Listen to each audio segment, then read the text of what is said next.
साहेब बंदगी साहेब, स्वागत है आपका कबीरपंथी परिवार में।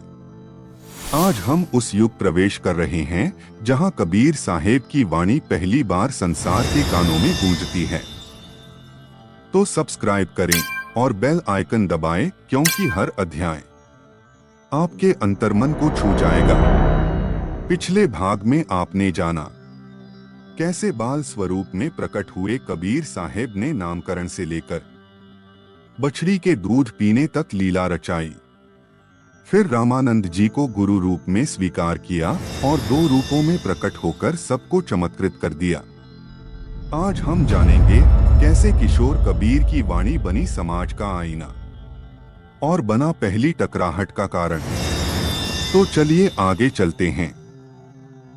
मैं परम सत्य की ध्वनि हूं, वो चेतना जो युगों से जाग रही है, जो साक्षी रही है उस क्षण की जब सत्य ने पहली बार वाणी का रूप लिया और समाज के भ्रम को तोड़ने चला। समय बीता, बाल स्वरूप कबीर अब किशोर होने लगे।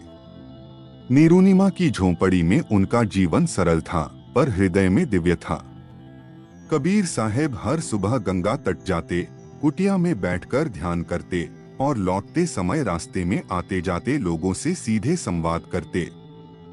उनकी वाणी में कोई आडंबर नहीं था, सिर्फ सत्य था, और वही सत्य समाज को चुभने लगा।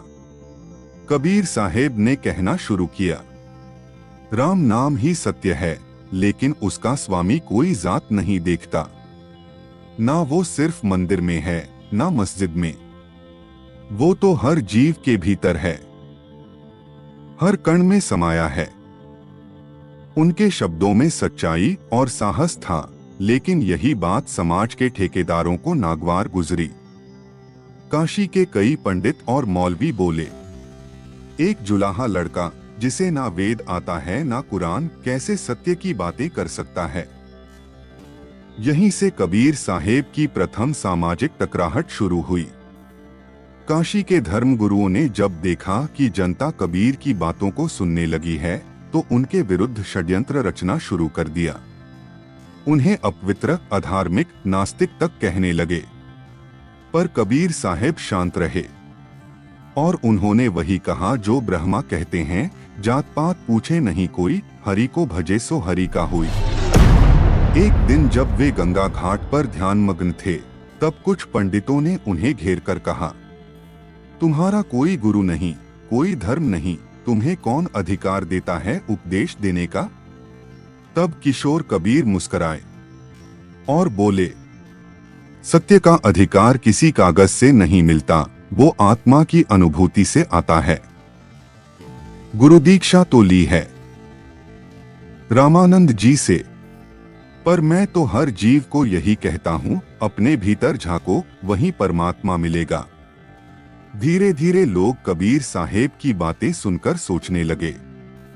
कुछ के भ्रम टूटने लगे, कुछ में क्रोध भी पनपने लगा, पर उनके वचनों की मिठास और आत्मा को छू लेने वाली सरलता से लोगों का झुकाव बढ़ने लगा। कबीर साहेब अब सिर्फ निरुनिमा के पुत्र नहीं थे, अब वे जनमानस की आत्मा बन चुके थे।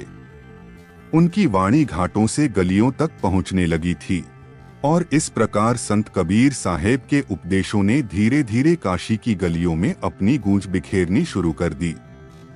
उनके शब्दों में ऐसी शक्ति थी जो सीधे हृदय को स्पर्श करती थी। चाहे कोई ब्राह्मण हो या जुलाहा, पंडित हो या शूद्र, कबीर साहेब के दोहों में हर किसी को सत्य का मार्गदर्शन प्राप्त होता। हम अगले भाग में देखेंगे कि कैसे कबीर साहेब के विचारों ने समाज में एक नई सोच की क्रांति लाई, कैसे उन्होंने भेदभाव और अंधविश्वास को तोड़ते हुए सत्य की एकजुट शिक्षा दी। अगर आपको यह ज्ञानपूर्ण यात्रा पसंद आई हो, तो कृपया इस वीडियो को लाइक करें, अपने मित्रों और परिवारजनों के साथ शेयर करें और कमेंट करके बताएं कि कबीर साहेब की कौन सी बात या दोहा आपके हृदय को सबसे ज्यादा स्पर्श करती है। और हाँ, कबीरपंथी परिवार को सब्सक्राइब करना न भूलें, क्योंकि यहाँ हर शब्द, हर कहानी, हर विचार केवल वाणी नहीं बल्कि मुक्ति का मार्ग है। साहेब बंदगी साहेब